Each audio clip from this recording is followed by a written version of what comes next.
Holy Gospel according to Luke, the 6th chapter. Jesus said, I say to you that listen, love your enemies, do good to those who hate you, bless those who curse you, pray for those who abuse you. If anyone strikes you on the cheek, offer the other also, and from anyone who takes away your coat, do not withhold even your shirt. Give to everyone who begs from you. And if anyone takes away your goods, do not ask for them again. Do to others as you would have them do to you. If you love those who love you, what credit is that to you? For even sinners love those who love them. If you do good to those who do good to you, what credit is that to you? For even sinners do the same. If you lend to those from whom you hope to receive, what credit is that to you? Even sinners lend to sinners to receive as much again. But love your enemies. Do good and lend, expecting nothing in return. Your reward will be great, and you will be children of the Most High, for He is kind to the ungrateful and the wicked. Be merciful, just as your Father is merciful. Do not judge, and you will not be judged. Do not condemn, and you will not be condemned. Forgive, and you will be forgiven. Give, and it will be given to you. A good measure, pressed down, shaken together, running over, will be put into your lap. For the measure you give will be the measure you get back. The Gospel of the Lord. Praise to you, O Christ. If somebody asked you, what's Christianity all about? What would you tell them? There are different ways to answer this question. You might talk about Jesus Christ Emmanuel, God with us. Jesus coming into the world as a baby, as a human, to be with us. God coming to us. Christianity is God meeting us where we are. You might talk about Easter and our belief in Jesus the Christ, the anointed one who came into the world, died, and conquering death came back to us. Christianity is saying that because of Jesus' death does not have the final say. Christianity is about new life coming from death. Or you might talk about the cross. The cross was a symbol of torture, death, and intimidation that was transformed by Jesus into a symbol of new life. Or you might start with the gospel we have today.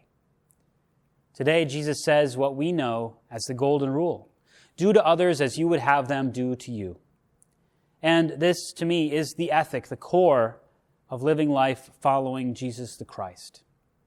We've heard it so much, though. We hear it all the time. Do to others as you would have them do to you. That I often worry that we don't really hear it. And if we don't really hear it, we aren't likely to make it so much a part of our lives that we know how to live it every day. I think sometimes we hear the golden rule and think, well, that's easy. I'm nice to people. That's not so hard. And it is. It's easy to be nice to the people we like.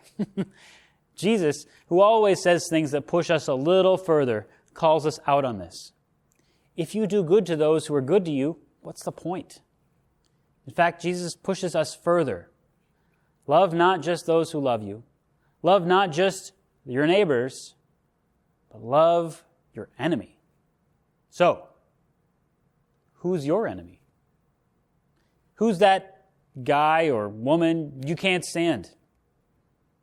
What can you do to work to love them?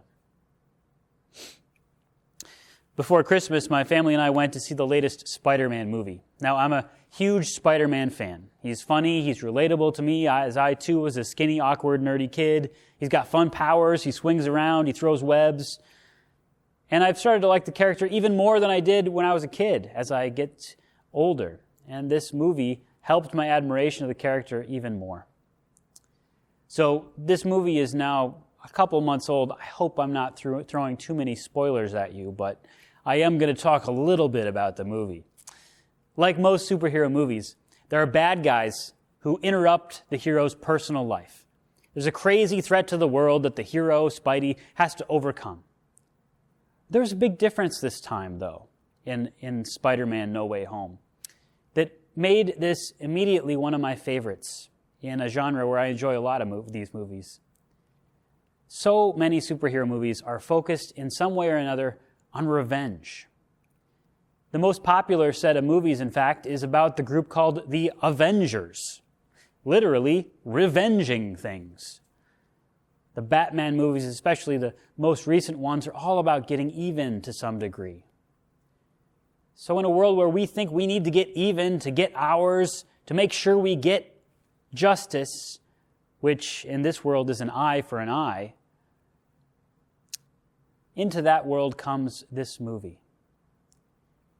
So the villains in Spider-Man No Way Home are transported to Spidey's world from other dimensions, other realities. And Spidey finds out that if he is able to send these villains back to the worlds they came from, he finds out that as soon as he sends them back, they're probably going to die. These villains all have problems, personal and problems with their powers that mess with their minds. And Spidey has the choice to either send them home, which would give them the justice that our world says they deserve, death because they've killed others, or he can try to fix their problems with them.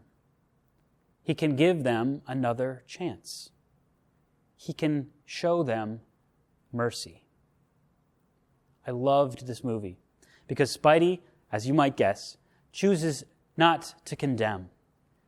But Spider-Man in this movie errs on the side of mercy and meets the villains where they are. And that was a relief for me, to see grace in a superhero movie, to see mercy.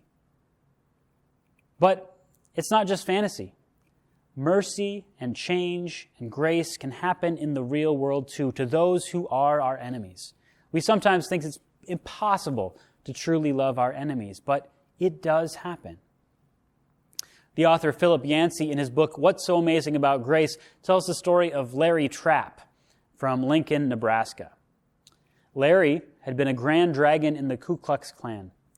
He sent pamphlets mocking Jews to the Jewish community. He made threatening calls to a Jewish cantor and his family.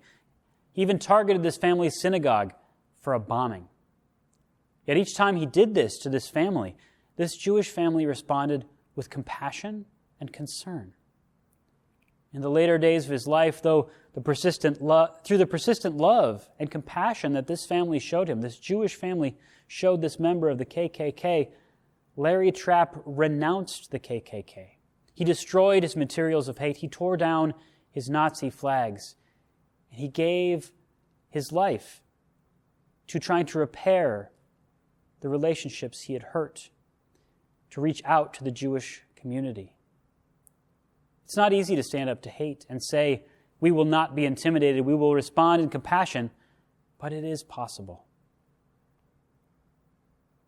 So what is Christianity? What's it about? Is it about being right? Is it about being weak and rolling over? Sometimes when we hear turn the other cheek, we think that's what that means.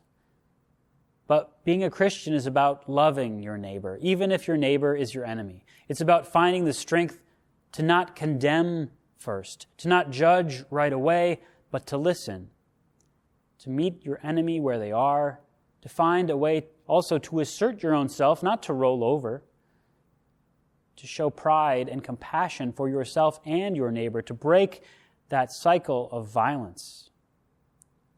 When Jesus says, if someone strikes you on the cheek, offer the other also, he's not saying you should be a pushover. He's saying, stand up to your enemy if someone hits you. Don't be intimidated.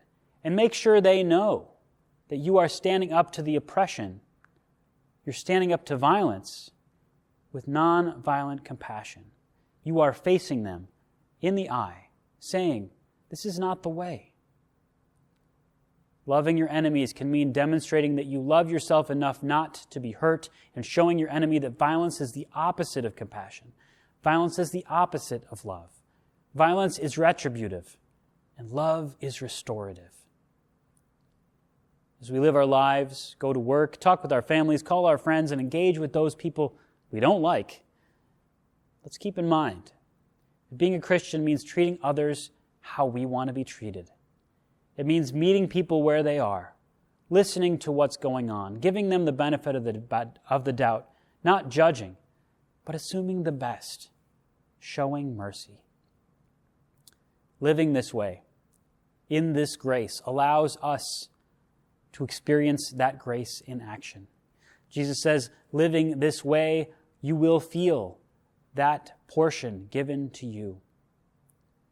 May we do our best to follow Jesus' example of love. Amen.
Forgive me